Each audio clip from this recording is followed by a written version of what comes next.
Hey there, I'm Tucker and you're watching D&D Daily, where we release new D&D content every day.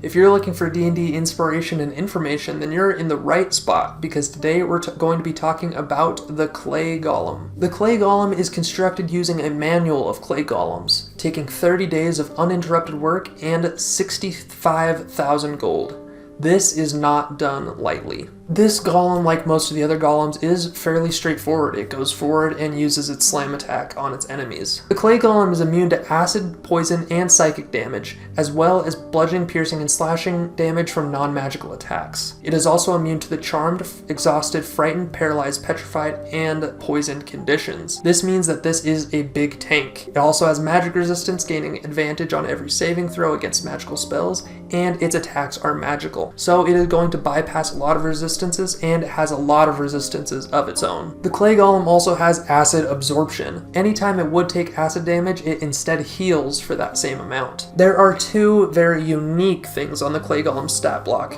that make it stronger than some of the other golems, or different than the other golems. First is its haste ability.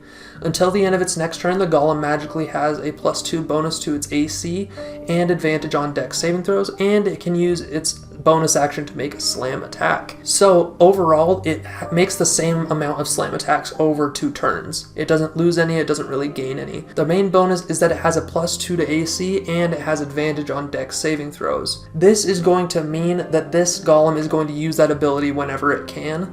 I can't really imagine a situation where it wouldn't use it if it was available. The other part of this is because the clay golem is not the smartest, it has a 3 intelligence, it would probably have been commanded to use this ability whenever it's available. Next is that as part of the slam attack, the creature must make a DC 15 con saving throw or have its hit point maximum reduced by the amount of damage taken. Because the clay golem does an average of 16 damage per hit and makes 2 attacks every turn, it can drop somebody's hit point maximum really fast. This makes the clay golem pretty scary in many situations. Because your hit point maximum is dropping, you can't just heal, you can't do a lot of these things. It is a pretty vicious ability to put on this character, especially if you're doing a sort of dungeon crawl or something like that where you have layered combats. This would be absolutely crippling to your party. The clay golem has 2 main weaknesses, and the one big weakness of the clay golem is the berserk feature.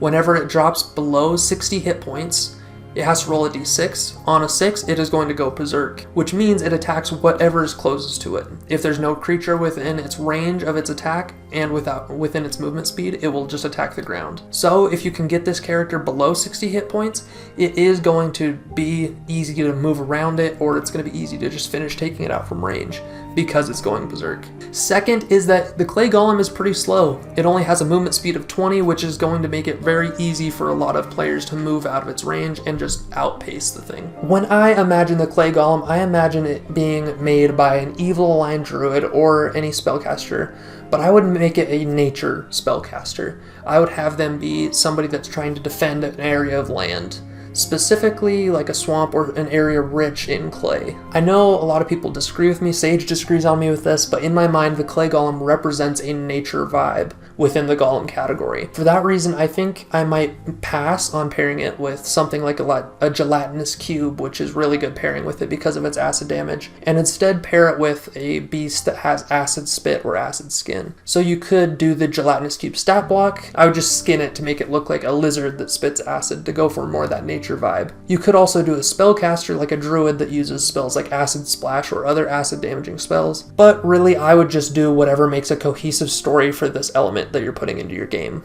I think a good storytelling opportunity for this is to have a druid who made a clay golem living by a swamp. There's a nearby town that needs water, so they're building an aqueduct from the lake or the pond near the swamp through the swamp to the town. The druid knows that this will affect the natural environment around him, and he knows it'll affect the beasts, the plants there, so he's very much against this. So him and his clay golem start attacking the aqueduct and the people working on it in order to defend the nature around them. How would you use the clay golem in one of your games? What would you do differently, or what would you do to make it better? Is there anything we missed in this video? Let us know in the comments. Also, if you missed our video on the flesh golem, make sure to go back and watch that.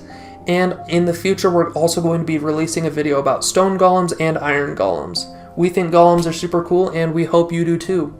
So make sure to hit the subscribe button because you're not going to want to miss those. Thanks.